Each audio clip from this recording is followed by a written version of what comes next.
Shalom Bapak Ibu Saudara yang dikasihi Tuhan, selamat hari Paskah. Kita bersyukur hari ini Tuhan masih memberi kita kesempatan untuk memperingati hari Paskah. Sama seperti perayaan Jumat Agung, dengan perayaan Paskah hari ini kita merayakannya di rumah kita masing-masing maupun melalui live streaming. Bapak Ibu Saudara yang dikasihi Tuhan, hari ini kita akan belajar apa itu Paskah, lalu apa dampaknya di dalam kehidupan kita. Sebelumnya kita akan membaca di dalam 1 Korintus pasal 15 ayat 14 dan 17 dikatakan, tetapi andai kata Kristus tidak dibangkitkan, maka sia-sialah pemberitaan kami dan sia-sialah juga kepercayaan kamu. Ayat 17, dan jika Kristus tidak dibangkitkan, maka sia-sialah kepercayaan kamu dan kamu masih hidup di dalam dosa. Bapak Ibu Saudara dikasihi Tuhan, berbicara tentang Paskah, maka kita harus berbicara tentang Kristus. Berbicara tentang Paskah, maka kita harus melihat Kristus di dalamnya. Jadi Paskah bukan berbicara tentang perayaan biasa, bukan ritual-ritual biasa. Karena Paskah adalah yang pertama.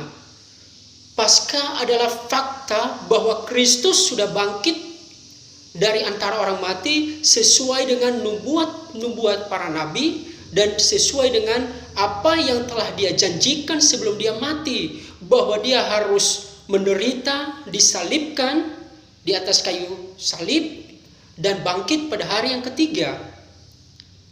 Dengan kata lain, Paskah merupakan penggenapan janji Yesus bahwa dia harus bangkit pada hari yang ketiga.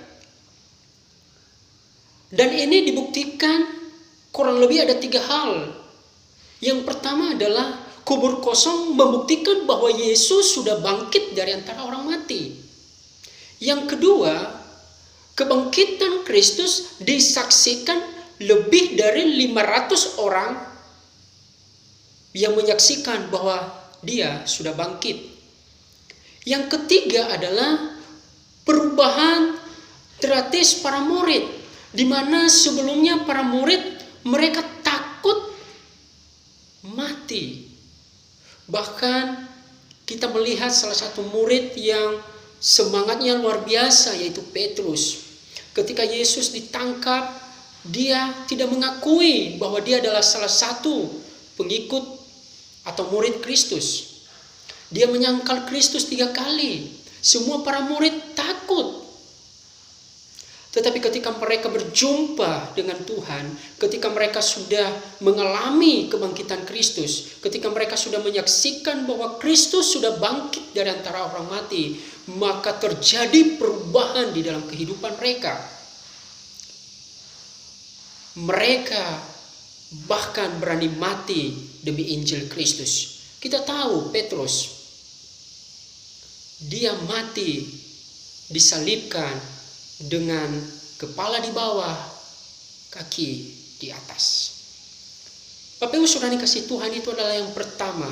Yang kedua adalah Paskah merupakan fakta bahwa Yesus telah menang mengalahkan kuasa maut. Fakta bahwa Yesus berkuasa atas maut. Yesus telah bangkit membuktikan bahwa Yesus berkuasa atas maut atau berkuasa atas kematian. Bapak Ibu Saudara yang dikasihi Tuhan, yang ketiga adalah Paskah adalah sebuah fakta memberikan kemenangan dan harapan baru bagi setiap orang yang percaya kepada Kristus. Kita dibebaskan dari hukuman Allah. Makanya tadi dikatakan bahwa, dan jika Kristus tidak dibangkitkan, maka sia-sialah kepercayaan kamu dan kamu masih hidup di dalam dosa. Artinya kalau Kristus tidak bangkit, maka konsekuensinya di ayat ini ada 2. Sia-sialah kita percaya kepada Kristus. Sia-sialah kita mengikut Kristus selama ini. Dan yang kedua adalah kita masih hidup di dalam dosa. Kita masih hidup di bawah murka Allah. Kita masih hidup di bawah kutuk. dan kita masih hidup menjadi seteru Allah. Bapak Ibu Saudara dikasihi Tuhan, jadi kebangkitan Kristus memberikan kemenangan, memberikan kebebasan, dan memberikan harapan baru kepada kita. Itulah sebabnya di dalam lagu mengatakan bahwa kubur kosong membuktikan dia hidup. Sebab dia hidup, ada hari esok. Bapak Ibu Saudara dikasihi Tuhan, melalui kebangkitan Kristus kita memiliki harapan yang akan datang. Bahkan harapan saat ini juga. Bapak Ibu Saudara yang kasih Tuhan, yang keempat adalah Paskah merupakan fakta di mana Kristus bangkit untuk meneguhkan atau memeteraikan iman kita kepadanya. Coba dikatakan dikatakan di ayat yang ke-14, tetapi andai kata Kristus tidak dibangkitkan, maka sia-sialah pemberitaan kami dan sia-sialah juga kepercayaan kamu. Ayat 17, dan jika Kristus tidak dibangkitkan, maka sia-sialah kepercayaan kamu. Artinya bahwa dengan Kristus bangkit dari antara orang mati, meneguhkan atau memeteraikan iman kita kepada Kristus. Bapak Ibu Saudara dikasihi Tuhan, selanjutnya adalah kebangkitan Kristus membebaskan kita dari maut, dari hukuman Allah. Sehingga kita tidak lagi ada di bawah hukum dosa. Atau kita tidak lagi diikat oleh kuasa dosa, tetapi kita hidup di dalam Kristus. Bapak Ibu Saudara yang dikasihi Tuhan, lalu apa yang seharusnya kita lakukan?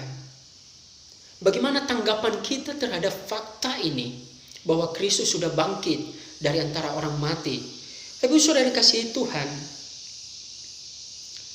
kita tahu bahwa upah dosa adalah maut. Tetapi dikatakan di 1 Korintus pasal 15 ayat yang ke-54 bagian B dan 55 dikatakan, maut telah ditelan dalam kemenangan. Hai maut, di manakah kemenanganmu? Hai maut, di manakah sangatmu? 56, sengat maut ialah dosa dan kuasa dosa ialah hukum Taurat. Kristus telah membebaskan kita dari maut. Sehingga saat ini barang siapa yang percaya dan menerima kebenaran ini, maka dia memiliki harapan dan memiliki pembebasan. Karena Kristus telah membebaskan kita dari belenggu dosa itu sendiri. Bapak Ibu Saudara dikasihi Tuhan, lalu bagaimana seharusnya respon kita? Respon kita 1 Korintus pasal 15 ayat 58 dikatakan, karena itu saudara-saudaraku yang kekasih, berdirilah teguh. Artinya jangan bimbang lagi, tapi kuatkan dan teguhkan hatimu. Jangan goyah dan giatlah selalu dalam pekerjaan Tuhan, sebab kamu tahu bahwa persekutuan dengan Tuhan jerih payahmu tidak sia-sia. Bapak Ibu Saudara yang kasih Tuhan, kebangkitan Kristus meneguhkan iman kita kepadanya dan membawa harapan dan kemenangan bagi kita.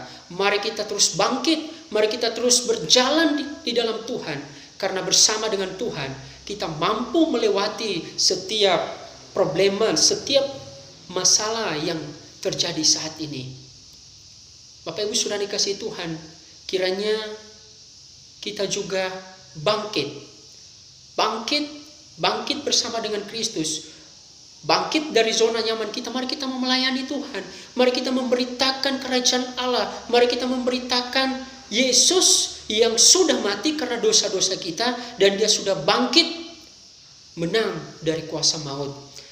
Bapak Ibu Saudara dikasihi Tuhan, kiranya renungan ini bisa meneguhkan iman kita dan membawa kita untuk semakin teguh di dalam mengikut Tuhan. Tuhan Yesus memberkati dan menolong kita. Amin.